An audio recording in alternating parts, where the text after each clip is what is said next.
word began to get out to all the diseased people that there was something special, something miraculous happening in this pool, that every now and again, at a certain season when nobody knew, all of a sudden the waters would be violently troubled, and they would begin to swirl and swirl and swirl. And the first sick person that would get in would be healed of whatever disease they have. Now, in most Bibles, verse number 4 has an asterisk next to it, which means it wasn't included in the original text.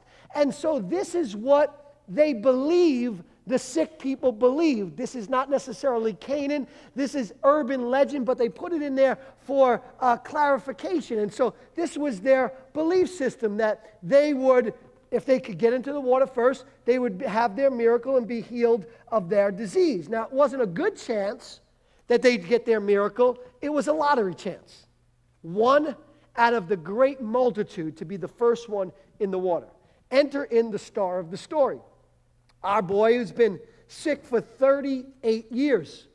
Somehow he has latched on to the idea that he could get his miracle if he shows up at this place where there's thousands of other people who have sicknesses like him. And somehow, some way, his plan is that he'll be the one out of all the thousands to get into the pool first. That's where his faith is at. That's what he has in his mind is going to go down. That's how he's been praying. He's been saying to God as he's lying there, God, out of all these people here, out of this great multitude of people here, God, I want you to make sure that I'm the first one to get into the water. That's his plan for his miracle. Now, as I read into the story, two things jump out to me. The first thing is I kind of admire the guy. He's been sick for 38 years, and he is still holding out hope that God's got a miracle for him. Now, I know we can say a lot of things about the guy, but let's face it, that as time begins to progress in your life and situations don't change, how many just will be real honest and say, we just resign ourselves to the fact that it ain't never going to happen? Well, this guy for 38 years has been sick, and he still believes that he can get a miracle. I mean, we got to give the guy props for that. But here's what really jumps off the page to me as I peer into the story, that this guy experiences what we all need to know, and that is that God's way is better than our way, so we ought to leave it up to him. That God doesn't do it our way, that he does it his way. I mean, think about the guy's plan. It's a flawed plan, isn't it? I mean, one out of thousands to make it into the pool first. The reason why it's flawed is the obvious. It's just a lottery chance, but then the subtle. First of all, did you notice that the guy wasn't sitting near the pool? Because he said to Jesus, when I begin to come, somebody beats me down, which indicates to me that he's not by the ledge of the pool, he's somewhere away from the pool. Now, as word began to get out about the miraculous power in this pool, the first people who heard about it, where did they sit? Not a trick question. By the edge of the pool, right? I mean, if you heard that the first one into the pool gets healed and nobody else, then when you get to the pool, you don't sit way back there. You sit up by the ledge, don't you? So by the time this guy has arrived there, word has gotten out, he arrives and the ledge of the pool is completely covered, and so he's got to come from back here, and obviously by the time he gets there, somebody beats him into the water. So he's got a flawed plan. But not only is his plan flawed because of that, but evidently these other people that are sitting closer than him have helpers.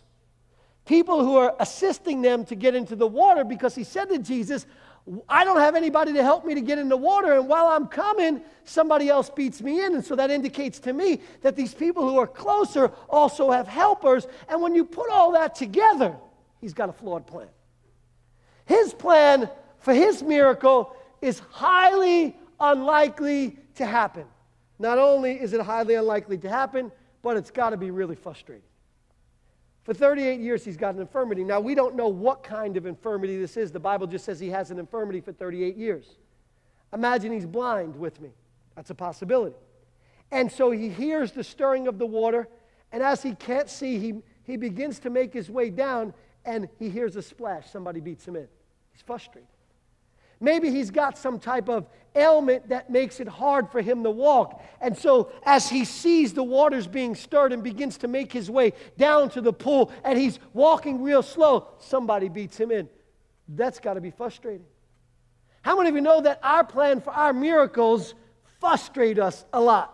Because when we have it in our mind that God has got to do it this way, and God doesn't do it that way, frustration begins to set in. Our plan is no better than this guy's plan. We often go to God with a miracle script already all figured out, don't we? I mean, we go to God and we have a financial miracle. And in our mind, we're telling God exactly how we think he ought to make it come to pass. For example, let's say that you're working at a place, you're new there. Maybe you're even working there for a long time. And you're not as qualified for the promotion as everybody else that's there. And they have a better education, they're doing a better job. But you're just believing that you need a financial miracle, that when you go into work one day real soon, they're going to call you over and give you special treatment and tell you that above everybody else, you got the promotion and your salary is going to quadruple. God, that's how I want the miracle. That sounds good, doesn't it?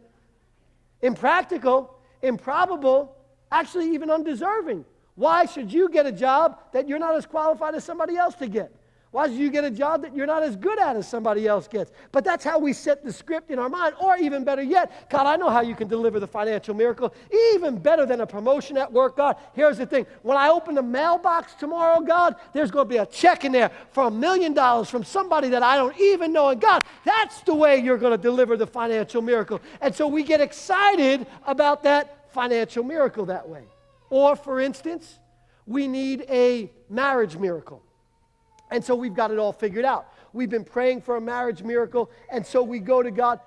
And in the marriage miracle, what begins to happen is you kind of go to God, and you say to God, you know what, God, I have this marriage miracle, and here's what I'm thinking, God. When my spouse comes home from work, when my spouse comes home from work, all of a sudden you're going to cause them to fall down at my feet, and they're going to apologize, and they're going to confess everything that they've ever done wrong, and they're going to take responsibility for all the things that I've pointed out to them over the years that they've done that are incorrect. God, you're just going to make them realize how wrong they've been. They're going to become the doting spouse that I've always wanted them to be, God, and they're going to take over all the household duties. They're going to watch the kids all the time. God, they're only going to want sex when I want sex, and never want sex when I don't want sex. God, they're going to be the perfect spouse. That's how you're going to do the miracle.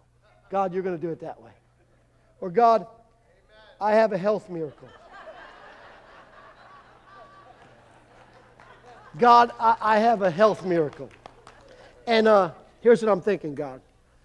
When I get to the hospital, the doctor is going to check me, and they're not going to find anything there. And then they're going to check again. They're still not going to find anything there. And then they're going to call the nurse in. And the nurse is going to come and tell the doctor, yeah, you're right, there is nothing there anymore. And then they're going to call all the hospital staff in, 100%, and they're all going to come into my room, and the doctors are going to proclaim that you are the God that healeth thee, and everybody in the hospital is going to get saved. And God, that's how you're going to do the miracle. Seems like we go to God with a script.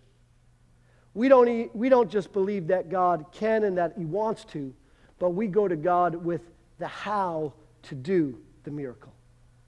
And the funny thing about it is we all do it, don't we? Every single one of us, I do it.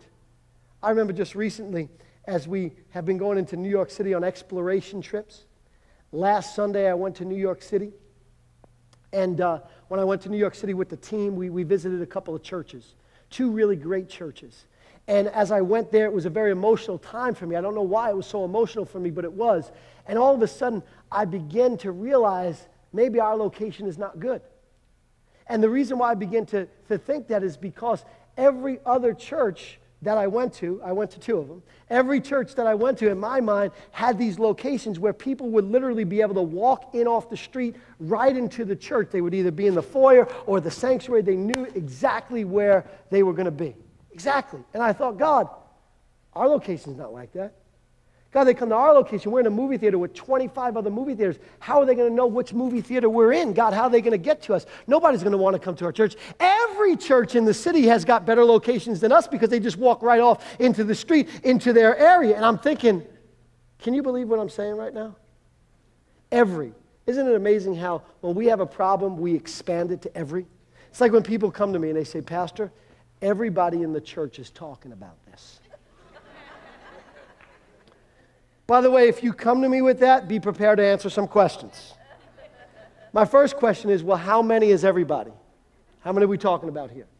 We talking about 50, 100, 250? Everybody, that's a lot of people. I mean, everybody's a lot of people. How many are we talking about? Well, a few.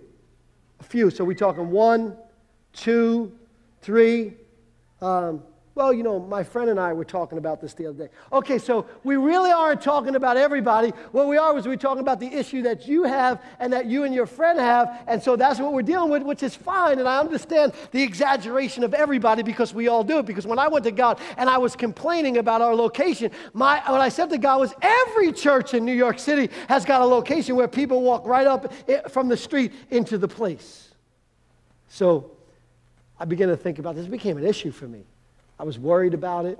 It's like, man, maybe we need to call a realtor, get a new location. The staff goes back into the city 2 days later.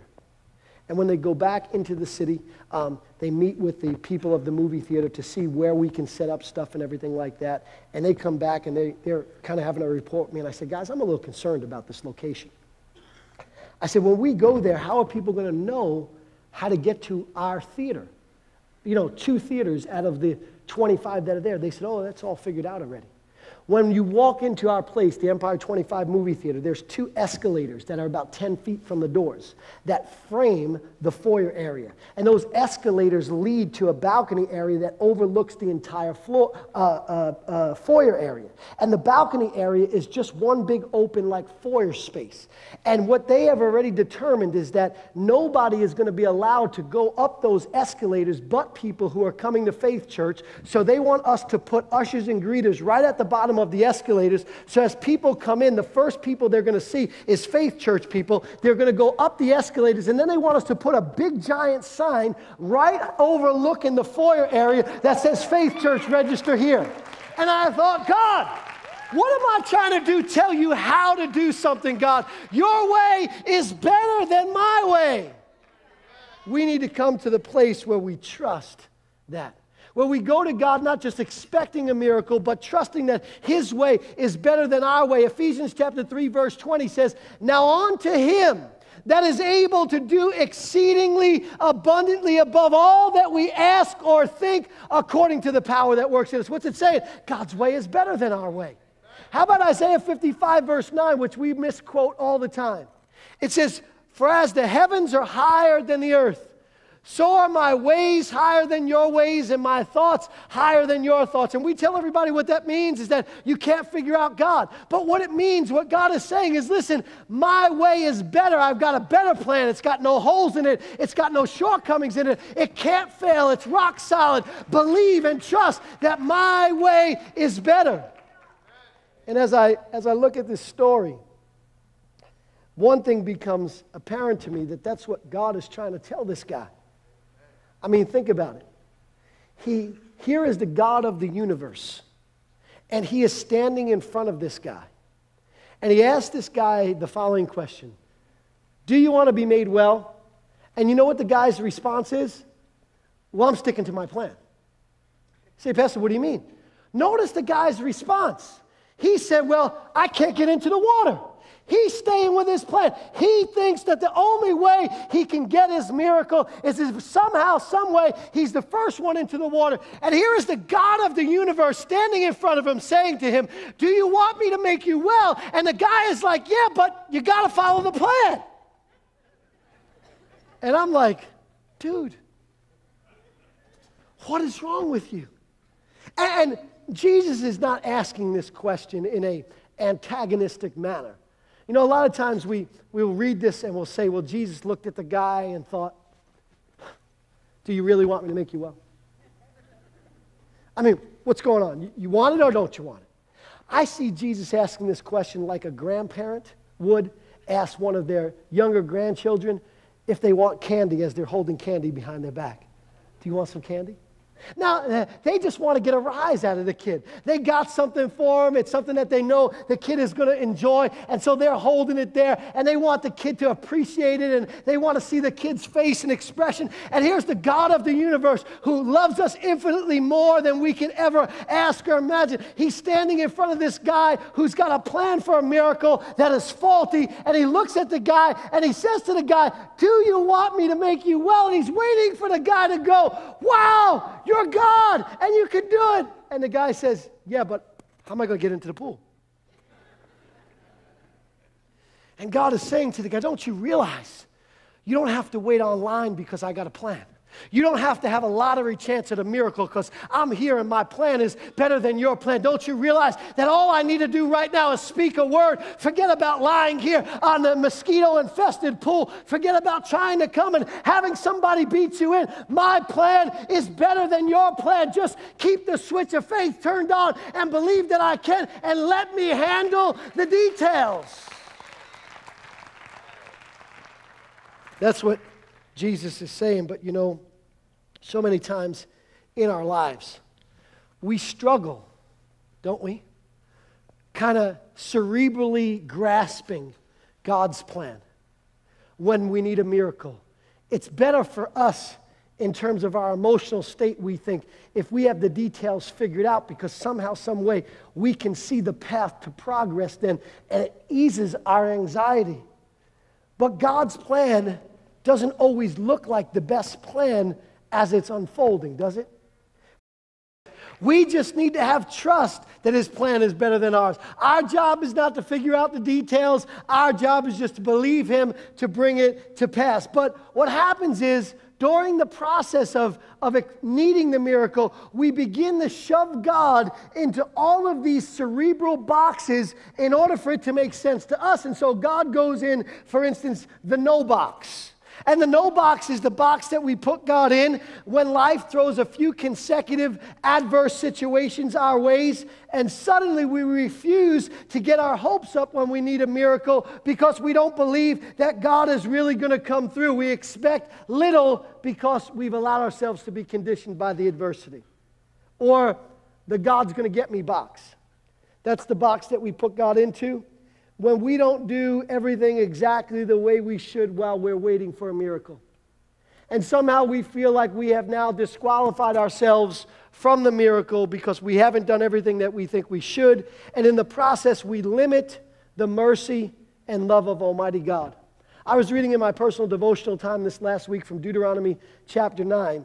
And when the children of Israel are going into the promised land, Moses warns them on behalf of God. And he says, this is what God says. When you get into the promised land, do not say that God has brought you here because of your own goodness and your own integrity, because you're a stiff-necked people. And it struck me, it hit me. And the reason why it hit me is because, you know, we have all sorts of arrogance and pride in the church. We have the overt kind, and then we have the subtle kind. We have the arrogance and pride that says, I don't need God, and then we have the arrogance and pride that says, I've got God.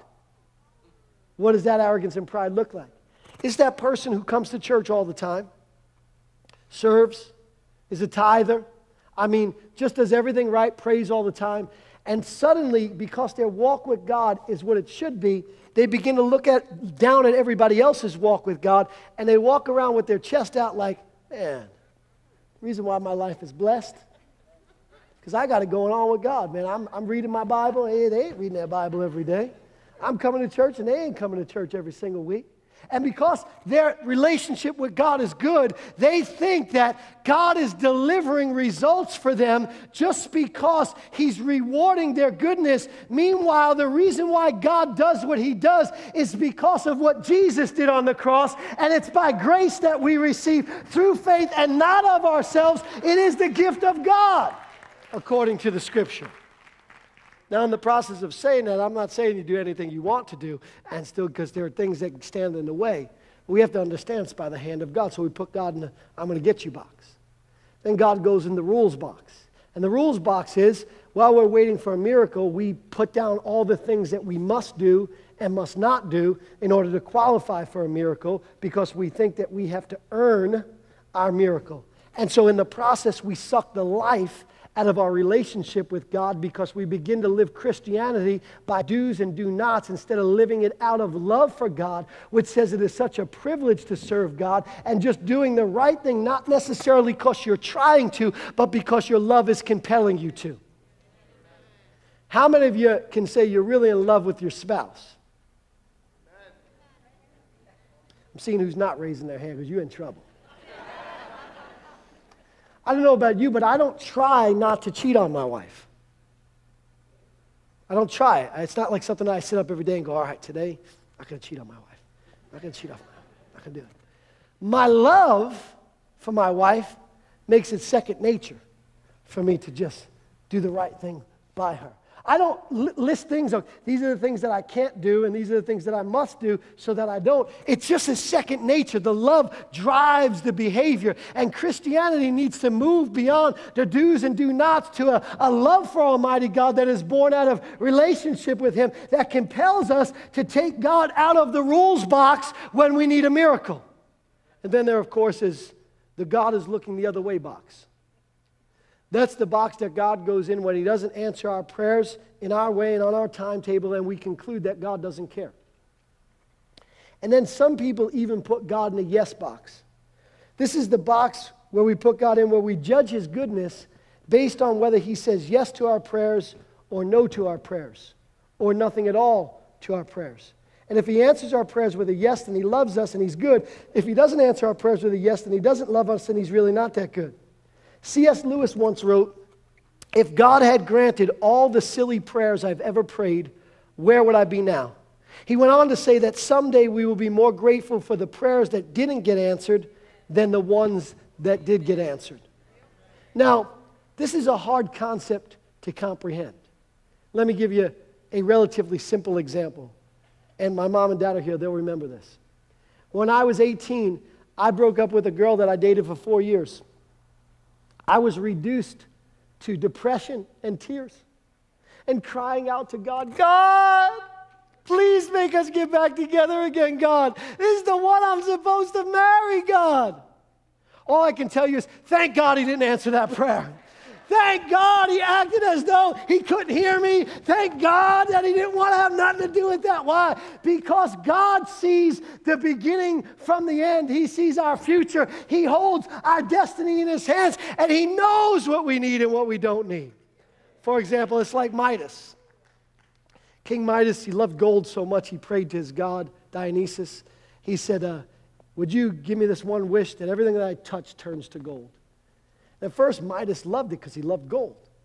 But then all of a sudden, he realized that his Midas touch turned his food into gold and he couldn't eat it. It turned his loved ones into gold and they became lifeless and unlovable. And he ran into the law of unintended consequences. And the law of unintended consequences is this, that sometimes we want things that we don't know will produce bad consequences.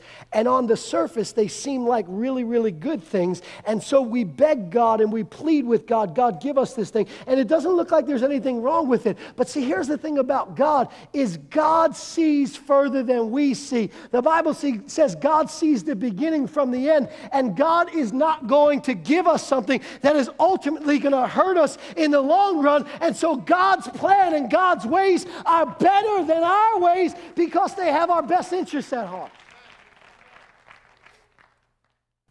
You don't need to know how. I know how. You don't need to know when. I know when. You don't need to know what we're going to do to navigate around this. I know how we're going to navigate around this. It's not up to you to know. It's not up to you to give me the miracle script. All your job is, simple job, believe that I want to. Believe that I can. What did Jesus say to Jairus when his daughter was dead? He said, don't be afraid, only believe. He didn't say, now how are we going to do this? Jairus, you have any idea how we're going to accomplish this? He said, no. Leave the how up to me. You just believe. I know. What is God saying? He's saying, listen, take me out of the box that you cerebrally put me in order to get me to fit into your ways because I'm bigger than that and I'm better than that and I got your back and I understand my plan for you is a good one. It's to not harm you. It's to prosper you and it's focused on more than just your present, Focus on your future. What's God saying? He's saying, take me out of the box. In the Old Testament, God was put in a box. The Ark of the Covenant. Wherever they went, God came along in the box. Wouldn't that be kind of cool? You're having a bad meeting with somebody, you go, hold on a second. You pull out God. Now I'm taking God out of the box. And the nice thing about God in the box is that when you don't need him anymore, put him back in the box, tuck him away. And God knows we live our Christian lives like that, right? God goes in the box when we want to do something that doesn't honor God. God goes in the box when we kind of want to do our own thing. But immediately God, like a jack in the box, we kind of, and boom, and God comes out. And a God like that, just like them jack in the box, he's a scary God. Because a God that I can limit is not a God that I want to serve. You know what the message of the New Testament is? They tried to put Jesus in a box for 3 days and 3 nights. And you know what he did 3 days later? He said, I'm too big for this box. I'm not staying in this box. Keep me out of the box. And that's what God is saying to us. He's saying that his way is better than our way. So let him take care of it.